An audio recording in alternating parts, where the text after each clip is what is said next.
A-list of the best receivers in football. Plus, is Zeke losing his standoff with Jerry Jones and the Cowboys? And should AB's Raider teammates be afraid of Brown coming after them? More First Take now. You guys know we're going to be out there, by the way, in Dallas. Why are we going out there? We all know that Cowboy fans are scared of me. These damn Cowboy fans are behind me. Y'all remember this? I know I do.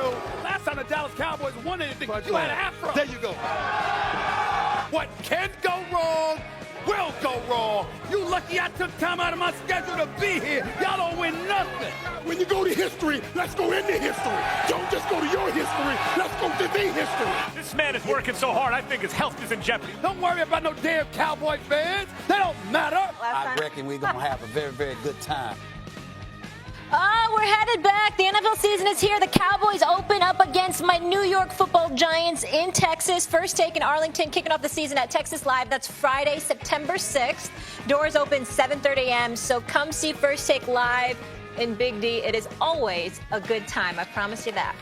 I don't have anything to report there. We don't have anything to report on our contract negotiation. We have to be prepared to be trite. We have to be prepared to play without any given player. We may very well play without a player that is not coming in on his contract. So, listen, we've got a marathon here, and we want Zeke when we get to the playoffs. We want Zeke when we're in the dog days of this season. What's going on, everybody? Welcome back to First Take, coming to you live from the Seaport District at Pier 17, brought to you by Chase. Big Jerry speaking this morning in Dallas with the latest on the Zeke standoff, saying the start of the regular season is not the deadline to get a deal done. Max Kell, who's got the upper hand now, Zeke or Cowboys? It's actually Ezekiel Elliott. And it doesn't mean he has unlimited leverage here. He won't be a free agent next year. He can't do what Le'Veon Bell did and become a free agent and all that stuff. But the Cowboys have Super Bowl aspirations, and they're about to pay their quarterback. And what do we all know? The quarterback on the rookie deal, since quarterbacks are clearly overpaid, the quarterback on the rookie deal that's the window you have to build a team around them. They're about to lose that window. But they got everything they need, except maybe the coach right now. They got an offensive line. They got a defense. They got a quarterback. They got a running back. They got a lead wide out. They got everything but the coach. I'm sorry to laugh in the middle of your soliloquy. They got everything with the coach. They've made the playoffs with this coach. This is football, Max, not basketball. The point is they are loaded, and the time is now. Now, when Jerry Jones says, hey, it's a marathon, we want him healthy for the playoffs, that makes it sound like he's really digging Zeke, like, hey, you know. Yeah. But in fact, that tips his hand a little bit. Because what it tells me is if Ezekiel Elliott is willing to follow through and sit out and miss those game checks, which are not insignificant, he has a big rookie deal, he's drafted 4th. If he's willing to do that. Right. The Cowboys will fold. Stephen A., look at their schedule. You've pointed to this. Molly, you've pointed to this. I got schedule right in front of me. That's why I opened my book. I'm looking at the schedule. You've pointed to this to point out why Zeke, this could backfire on him, because they start with the Giants at Dallas, and then they go to Washington. These are not really strong teams. However, they're NFL East rivals, and in fact, it puts a lot of pressure on the Cowboys to win. Much stranger things have happened than a bad Giants team going to Dallas and beating them but week at 4 Dallas. It gets kind of real. Yeah, but I'm saying, like, actually, the Cowboys aren't even good enough to split those first 2 games. What if they lose those first 2 games without Ezekiel? Everyone's like, well, if they win, his leverage goes. But what if they lose? They're just about as likely to lose as they are to win without Ezekiel Elliott. Those games, NFL East rivals. By the way, that opening game, because they got to go on the road against Washington, that opening game against the Giants is actually a must-win game without Zeke if they want to win the contract negotiation. In fact, at this moment, Ezekiel Elliott, they both have some leverage. I think Ezekiel Elliott has a little more if he's willing to miss game checks. Question is, who has the upper hand? It would happen to be the Dallas Cowboys. Here's why. When you look at the Dallas Cowboys, it's Ezekiel Elliott that has 2 years left on his deal. It's Ezekiel Elliott that can be franchised for a 3rd year. It's Ezekiel Elliott that decided to make this move in the middle of their negotiations with Dak Prescott. It's also the Dallas Cowboys schedule that they have available to them, the Giants, the opening game, Washington with Case Keenum as their quarterback, if I remember correctly. And then you got Miami that's got a new coach and possibly Ryan Fitzpatrick or Josh Rosen, whoever the hell they have, okay? So you got this going on. So really, September 29th, every game for the Dallas Cowboys without Ezekiel Elliott is absolutely positively winnable before New Orleans on September 29th.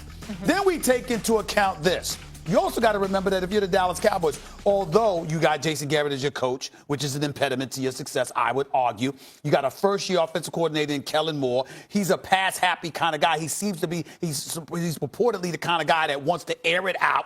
We're trying to find out about Dak.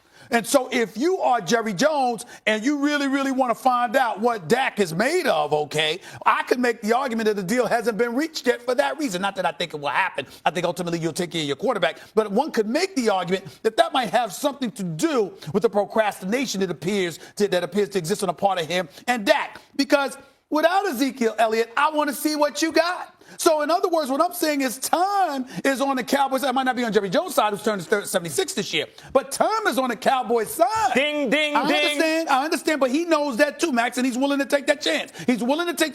So if you are Ezekiel Elliott, here's the risk, and I'll just throw this out to you, and then I'll give it to you.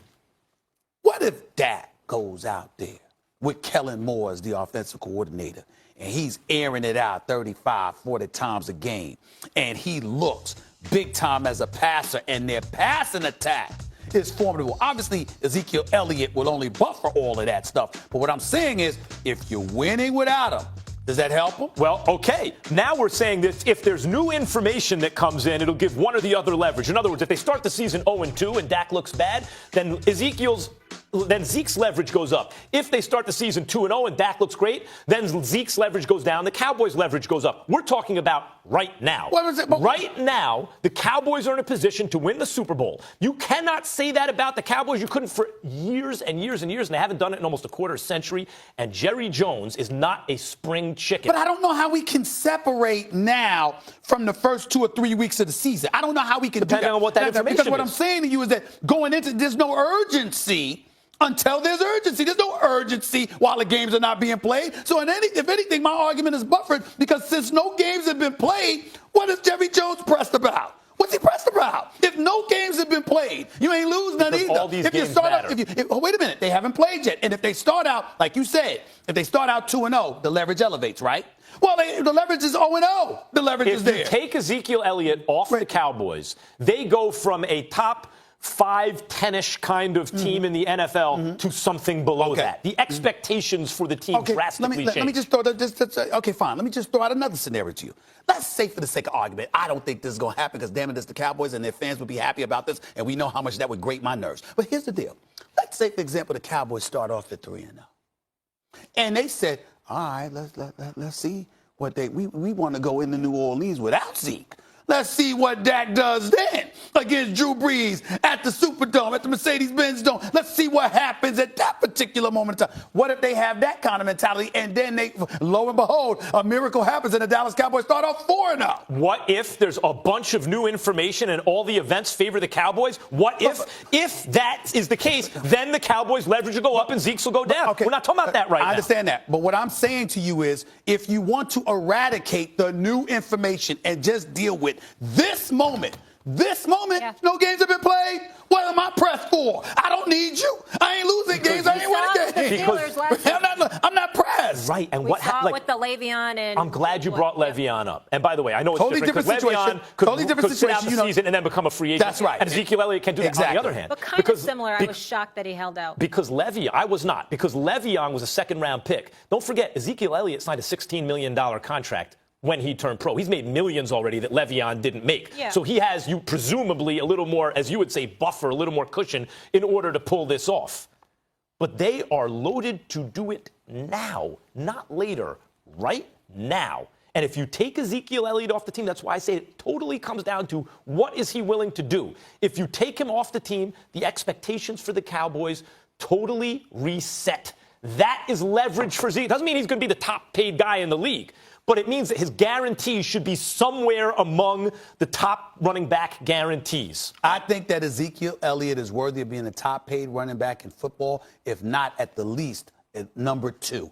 I'm not questioning whether or not he deserves his money. What I'm saying is, based on your behavioral issues, Who are you to press Jerry Jones at this particular moment in time when he's negotiating with Dak? And if you're going to do that, understand that even though it's perfectly within your right to do it and your on-field exploits justify it, you ain't exactly in a strong position of leverage if no games are being lost. If no games are being lost. The argument that, well, the running back position is not as important is silly I'm in not this saying, case I didn't say because that. this team broke with precedent But I right, in didn't say recent that. years. I understand. Okay, I'm saying from Jerry Jones' point of view.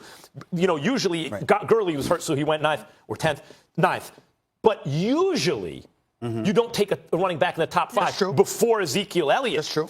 Once you do that, you're saying we believe he's actually worth that. So when that guy performs to that level or even maybe overperforms and he wants to get paid, you pay. If it's DN, they pay him. And that's your argument. My retort would be quickly, Dak Prescott wasn't even getting paid $1 million, if I'm correct. Zeke getting over $6 million. So I got a quarterback that's never missed a game, that's been a model citizen, that's played all 48 games, started all 48 games, went to 2 Pro Bowls, delivered me 2 division titles. Plus, he plays the most important position, and he's going to get $50 million plus guaranteed. He's not even getting paid $1 million yet. And you getting $6 million a year. Am I going to prioritize Dak? You're damn right. It's all guaranteed and money. He's got 2 years left on his deal. Let's keep that in mind. All right, guys. Max sure loves him some Odell Beckham Jr., but where does Stephen A. rank him amongst the game's best receivers? Stephen's A-list is coming up next. It's been a while since we've had one of those. Novak